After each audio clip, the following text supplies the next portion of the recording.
धौलपुर जिले के गांव लोहारी में कल बीती रात आई तेज आंधी और तूफान ने पूरे गांव को तबाही के मंजर से झकझोर कर रख दिया है। ऐसे में लोग अपने बिखरे हुए सामान और गिरे हुए मकानों को संभालने में लगे हुए हैं, तो वहीं जिनका नुकसान ज्यादा हुआ है पूरी तरह तहस नहस हो गया है। अब उन लोगों के पास सर पकड़कर रोने के अलावा कोई दूसरा चारा नहीं है। कल से नहीं सुलगे चूल्हे। पीड़ित ने बताया कि आंधी का मंजर जब से आया है तब से लेकर अब तक उनके घर में चूल्हे तक नहीं सुलगे हैं, ना ही किसी ने खाना खाया है। केवल हाथ पे हाथ रखकर रहने के अलावा उनके पास कोई दूसरा चारा नहीं बचा है। कांग्रेस नेत्री शालिनी शर्मा पहुंची घटना स्थल पर।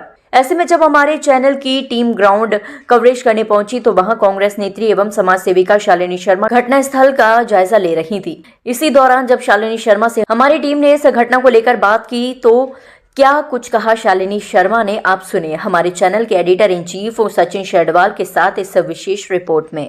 सचिन शेडवाल और आप देख रहे हैं SR News 7। कल जिस तरह से चंद मिनटों की आंधी और तूफान आई थी उसने तबाही इतनी मचा दी कि पूरा लोहारी गांव, आप देखिए कि किस तरह से मकान पूरी तरह से धराशायी हो गए हैं। साथ ही साथ जिन बच्चों ने इस मंजर को अपनी आंखों से देखा, जिस तरह से अस्पताल में भी ये रोशनी भर्ती थी और अब भर्ती होकर के सीधा अपने घर पे आ चुकी है और घर पे इनके आस पड़ोस के लोग यहाँ मौजूद हैं। किस तरह से इनसे बात करेंगे कि क्या रहा मंजर। रोशनी बेटा, आपका नाम है?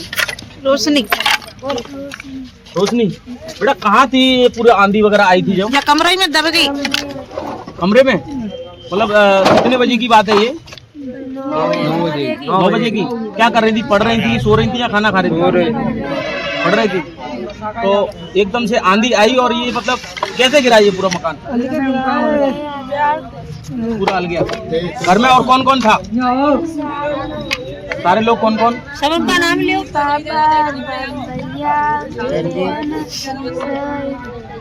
तो देखिए किस तरह से। और एक और हमारे बीच में मौजूद है, क्या नाम है आपका? रागनी। तुम कहाँ थी रागनी? अच्छा, तो कैसा मतलब मंजर रहा? कैसे आंधी आई, तूफान आया या पानी आया? एक मिनट में पूरा तहस महस हो गया। परिवार में और कौन कौन है? ओले आए। पापा क्या करती हैं? मंजूरी कर। कोई आया प्रशासन का आदमी? ये तो हॉस्पिटल से आई है। तो इनके पापा भी खड़े हुए हैं। रोशनी के पापा से बात करेंगे कि किस तरह से क्या नाम है आपका? मेरा नाम भगवान दास है। और नजी क्या करते हो आप? मैं मजदूरी करता हूँ। ये पूरा आपका घर तहस महस हो गया। और भी कहीं खेत है या फिर प्लॉट है आपका? पड़ोस में ये खेत है, जो फसल नष्ट हो रही है और ये घर है बस।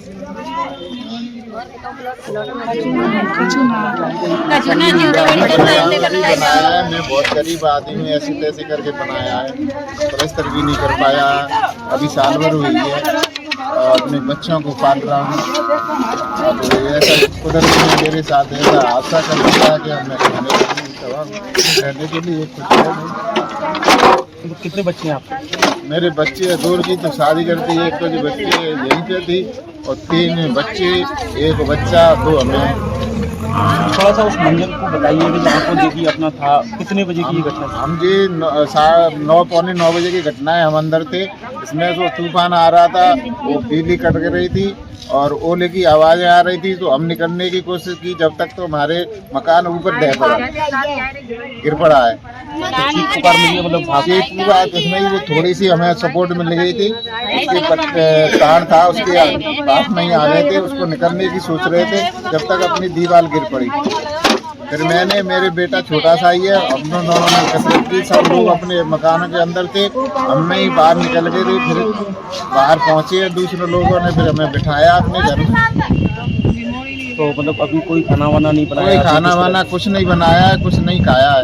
प्रशासन का कोई आदमी आया? प्रशासन के आए हैं वो अपने बाहर से, हमें तो पता नहीं है कौन आ रहा है कौन जा रहा है, क्या कर रहे हैं। तो कहीं ना कहीं आपने देखा इस तरह से एक मजदूर व्यक्ति पूरी तरह से इनका जो मकान है वो तहस नहस हो गया है। और किस तरह से देखिए आप हम अंदर से भी आपको बताएंगे कि मतलब पूरी ये दीवार जो पूरी तरह से टूट चुकी है। ये सामान इनका रखा है। मैं सहयोगी कैमरामैन से कहूँगा कि इस सामान को भी बताने का प्रयास करें। पूरा मतलब अलमारी देखिए, यहाँ टीवी रखा हुआ है। इनका जो सामान है, जो नया मकान था इसमें टीन सेट भी चला है, पूरी तरह से टीन सेट उड़ चुका है और ये छप्पर भी है एक।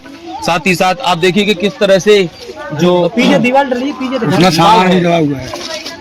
ये दीवार भी इस तरह से पूरी तरह से पेड़ और ये इनकी जो खेत है पूरी तरह से फसल नष्ट हो चुकी है। इस तरह से यहाँ एक तबाही का मंजर देखने को मिला है।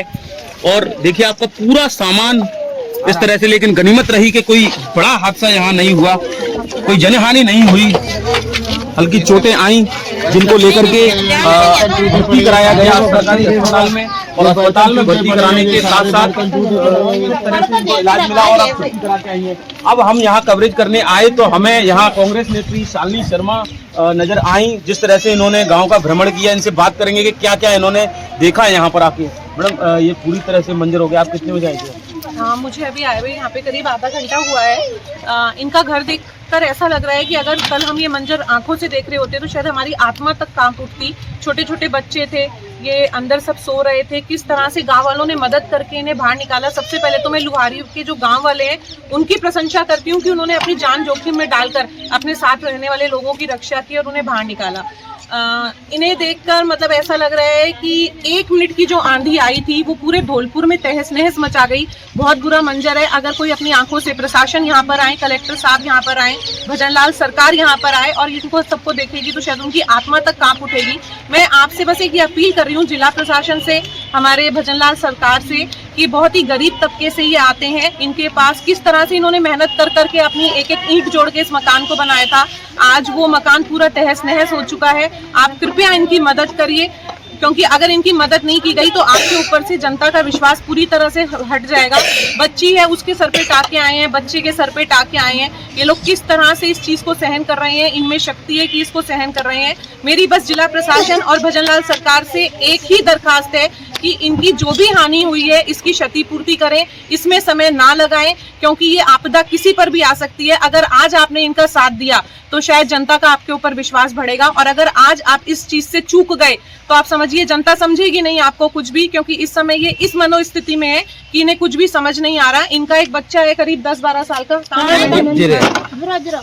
10-12 साल का बच्चा है। 10-12 साल के बच्चे को हम बोलते हैं कि वो बच्चा ना समझ होता है। आप इस बच्चे की आंखें देखिए, इस बच्चे की आंखें इस दर्द को बयां कर रही हैं कि कितना नुकसान हुआ है। अगर आप मेरी बात से कन्विंस नहीं होते हैं तो कृपया इस बच्चे को देखो और इनका दर्द दूर करने के लिए जल्दी से यहाँ पर उपलब्ध हो, और जो सहायता इनको दिलवा सकते हैं प्लीज दिलवाइए।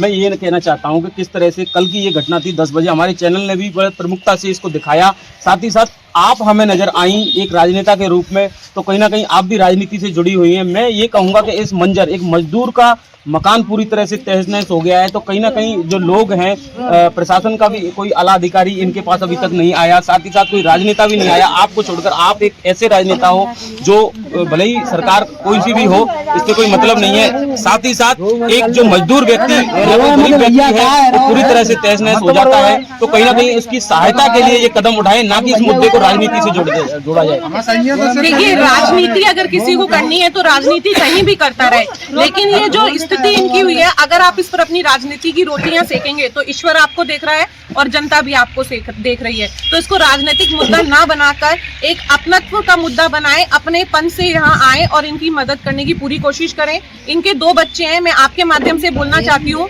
कि जो बच्ची और बच्चा जो भी है, जिसके भी टाके आए हैं, अगर उसे 2 दिन में, 4 दिन में, 5 दिन में, 10 दिन में कभी भी स्वास्थ्य से संबंधित कोई भी बीमारी हो तो मेरे अस्पताल आए, मैं उनका वहाँ पर निःशुल्क इलाज करवाऊंगी। साथ ही साथ ये कहना लाजमी नहीं होगा कि अभी कुछ दिनों पहले मुख्यमंत्री भजनलाल शर्मा का जन्मदिन था। आपने देखी बैनर पोस्टरों में कितने राजनेताओं को देखा कि पब्लिसिटी की, लेकिन इस तरह का जब मंजर आता है, इस तरह की जब घटना आती है तो वो नेता, वो प्रत्याशी कहाँ चले जाते हैं जो मतलब इस तरह से समय पर उपलब्ध नहीं हो पाते।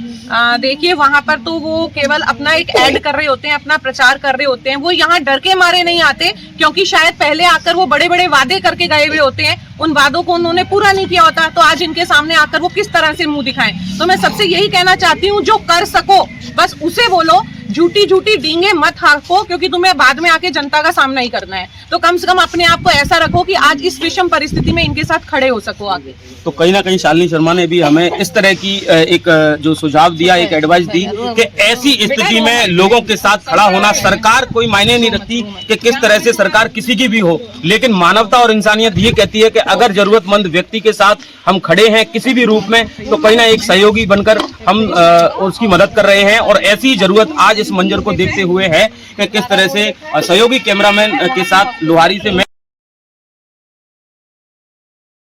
हमसे हमेशा जुड़े रहने के लिए चैनल को सब्सक्राइब करें और आप चाहते हैं कि हमारी हर खबर का नोटिफिकेशन आप तक पहुंचे तो बेल आइकन का बटन जरूर दबाएं। अगर चैनल सब्सक्राइब कर लिया है तो लाइक, कमेंट और शेयर करें।